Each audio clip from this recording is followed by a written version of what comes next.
Useless old-timers like you are no longer needed. You're fired," said the new branch manager at the bank. I had worked there for many years until she claimed this, just a few days after starting her job. Understood. I resigned with a spiteful smile, thinking, just you wait and see. The next day, an account with $700 million was abruptly cancelled. What? Following this sudden account closure, a series of unexpected and dramatic events began to unfold at the bank. My name is Tiffany Stewart. I'm 55 years old. I've been working at the local bank since graduating from community college, initially starting as a clerk. Now I've stepped back to let the younger, charming bank employees handle the front, only stepping in when specifically requested by customers. I'm always ready to assist the young ones, supporting them from just behind them. Watching them grow is like nurturing my own children. It's immensely fulfilling. By the way, I've been married to my husband for 32 years. He's 2 years older than me, a diligent engineer at an electrical company who hates dishonesty. He's a wonderful confidant, always ready to listen to my trivial stories and offer sound advice. We were blessed with 2 children, but they're married and have moved out. So now I live a peaceful life with my husband. Recently, a new branch manager was appointed to our bank. Her name was Lisa. She's still young, only 40 years old, and probably the youngest of the branch managers assigned here in recent years. I saw her for the first time during her introductory speech at the morning meeting. She seemed tough and strong-willed.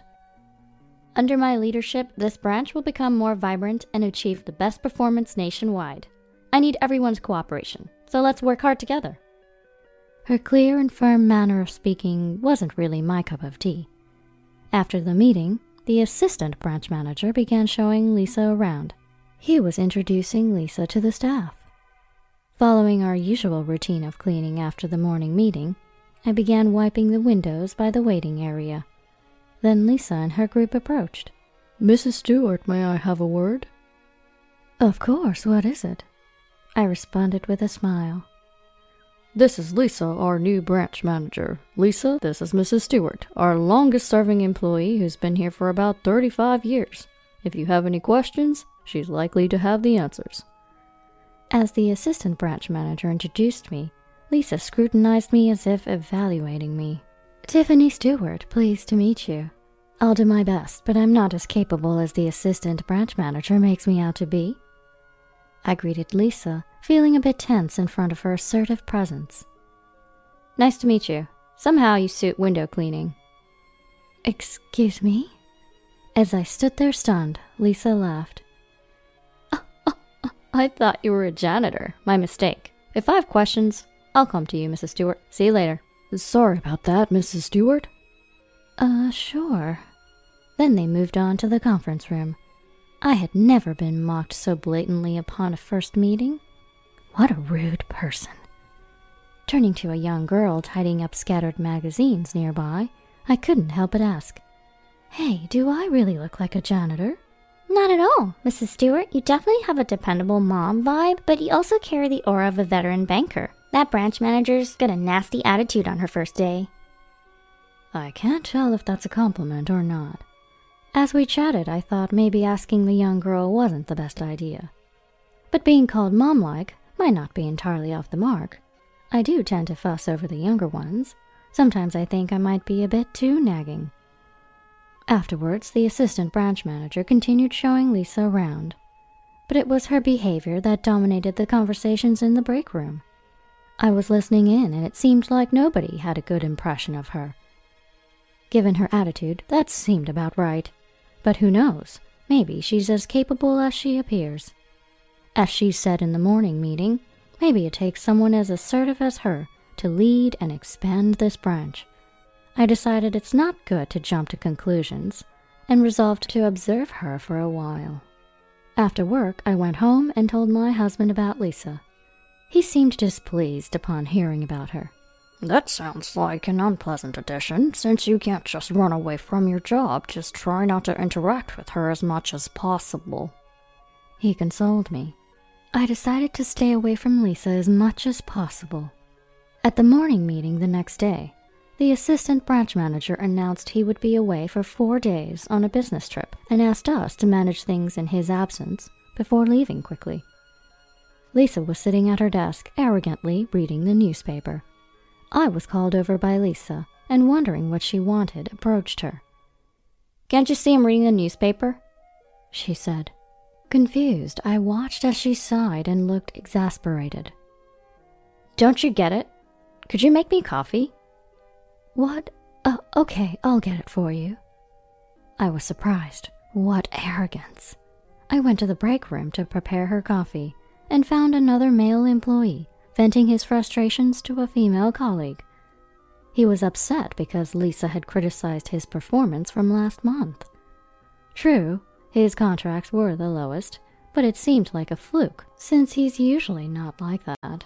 "She said these results are unacceptable and that I need to strive for better. Just my luck that the deals I was working on last month got delayed to this month." She just got here and already has such an attitude. I had come to the break room just to make coffee, but I found myself wanting to complain too.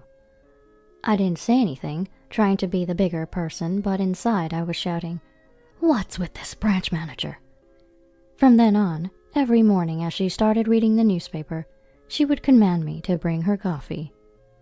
The day before the assistant branch manager was due back from his trip, Lisa approached me while I was working.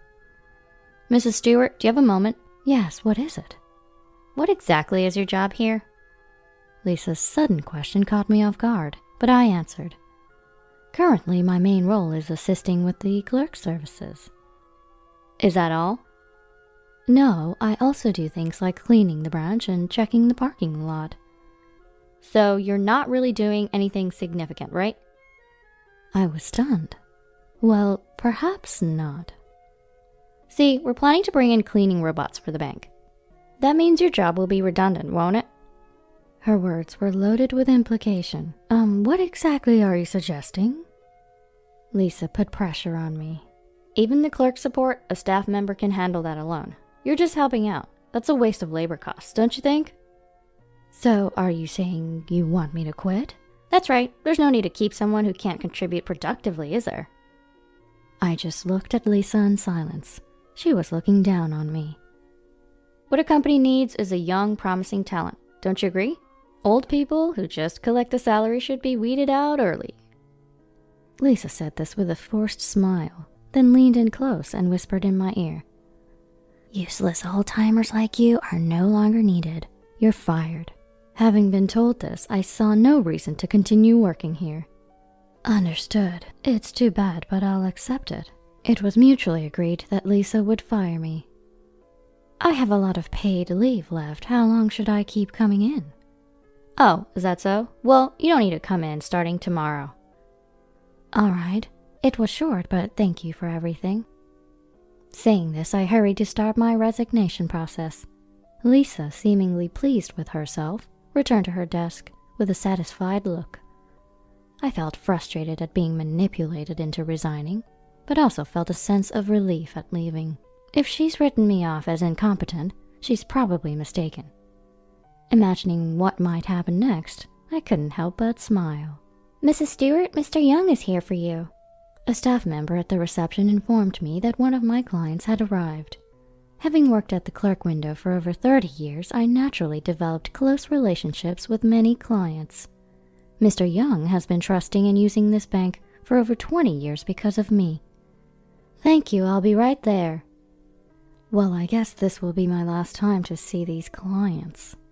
It's a pity I can't say goodbye properly due to the lack of a transition period.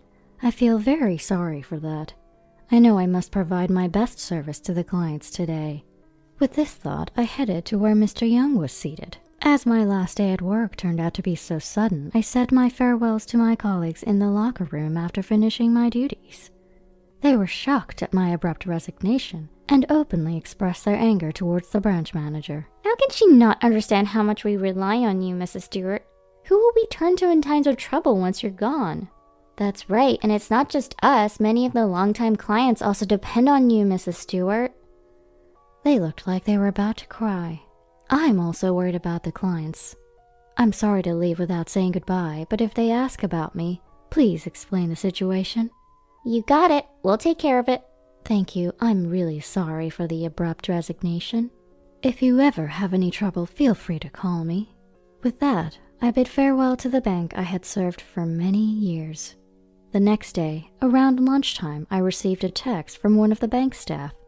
I read the text as I was sipping tea. This morning, Mr. Young came to the bank and canceled all his accounts. He said if Mrs. Stewart isn't here, there's no reason to keep his money with us. Mr. Young was the only client I managed to bid farewell to yesterday. He seemed very disappointed when I told him I was leaving, and that must have prompted his action. I felt terribly sorry, but it was out of my hands. I silently thanked Mr. Young for trusting me so much and for his actions. Incidentally, Mr. Young is a well-known local business tycoon and my biggest client. I believe his total assets are close to $1 billion. The amount he had deposited was about $700 million. With its withdrawal, our branch must have suffered a significant blow. What? What does this mean? Mrs. Stewart's client said if she's gone, there's no point in keeping his money with us and withdrew everything. What? Lisa was so shocked that she stood with her mouth open, unable to speak. I wish I could have seen Lisa's reaction with my own eyes. A week had passed since I left. During that time, employees kept reaching out to me, informing me that numerous clients, just like Mr. Young, canceled their accounts upon learning of my departure. The staff, knowing that I was forced to resign, rather than leaving on my own, couldn't persuade these clients to stay. Word of my departure spread from customer to customer, leading to dozens of inquiries each day.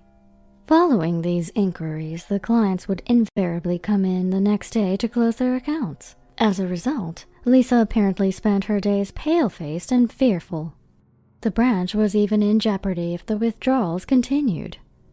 It was said that Lisa lived in fear, dreading the appearance of the next client withdrawing their account. Then I heard that an investigation from the headquarters was initiated.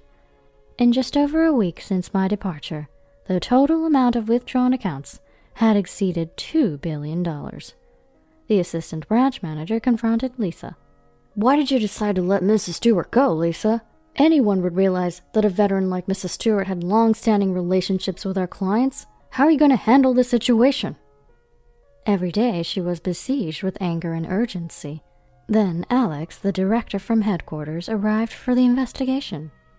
Long time no see, Lisa. Seems like you're in quite a predicament. What happened? Oh, Alex, welcome. Lisa's voice was completely turned upside down as she greeted him, and the other employees struggled to hold back their laughter. I heard you recently let Mrs. Stewart go. Weren't you aware of her reputation? Mrs. Stewart was a recognized figure even at the headquarters. Lisa was genuinely unaware of my status and was shocked to learn that I was well known at headquarters. What? That plain-looking person? Lisa, appearances are irrelevant. Mrs. Stewart was diligent and perceptive, handling many long-term clients. They trusted her entirely. Didn't you know she's been commended several times in front of everyone at the company meetings? What? Listening to this exchange, Alex spoke quietly. Lisa, this situation is the result of your unilateral decision. You'll need to take responsibility. Prepare yourself. No, I had no idea. She was just leisurely cleaning and occasionally helping others. Why didn't anyone tell me? Lisa tried to defend herself in a panic. The assistant branch manager retorted. Don't blame me. It's ridiculous to judge Mrs. Stewart as incompetent just because you worked with her for a few days. And you let her go when I was away on a business trip. If you had consulted me, I would have definitely prevented it. Lisa hung her head, her shoulders trembling. Alex continued to speak to the assistant branch manager. Anyway, we will discuss this matter with the board. Also, we've reviewed your work history, Lisa. It appears you've been aggressively increasing contract numbers. We've received numerous complaints not just from the employees, but also from customers, all relating to accounts you handled. Lisa looked at Alex, her face on the verge of tears. Alex went on relentlessly.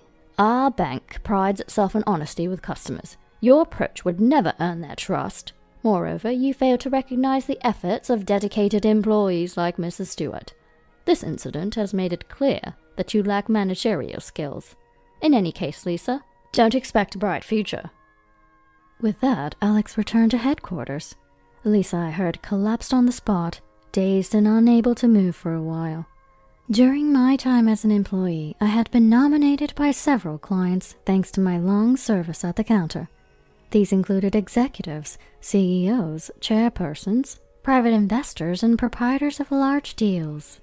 The deposits I handled were no less than a few $100 million, sometimes in the billions, like with Mr. Young. Unaware of this, Lisa's decision to fire me led to the loss of trust from these clients, who then moved their accounts elsewhere. It was a predictable outcome, all due to Lisa's rash judgment. Eventually, Lisa was stripped of her branch manager position for her responsibility in this matter, and was transferred to a remote branch to do the same counterwork she had looked down upon. Still maintaining her usual attitude and tone, she was avoided by both employees and customers, leaving her counter deserted. A transition to a contract position was being considered for her. If she had changed her attitude after being transferred, things might have been different, but her pride apparently prevented it. I find it deeply regrettable. Later, Alex, along with the assistant branch manager, personally visited my home to apologize.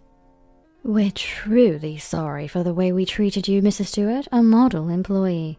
I sincerely apologize on behalf of Lisa. Mrs. Stewart, could you please consider returning to our bank?" Mrs. Stewart, I implore you as well. We've caused you great discomfort, and I'm truly sorry. That was my oversight. Our branch needs you. Please come back to us. They both pleaded for my return. Moved by their earnestness, I asked for some time to think. That night, after discussing this with my husband, he said, "If they're that sincere, Tiffany, why not return if you feel it's right?" Knowing that Lisa had been dealt with and they were so eager for my return, I saw no reason to refuse. The next day, I contacted the assistant branch manager and successfully returned to work. Upon my return, most of the clients who had closed their accounts came back. The assistant branch manager was overjoyed at both my return and the client's return.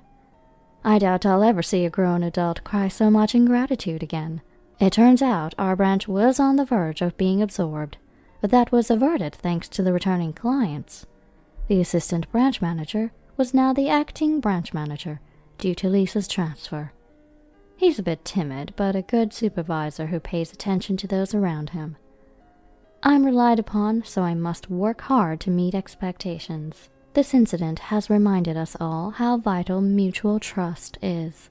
And today, I continue to work diligently at the bank, supporting and being supported by my colleagues.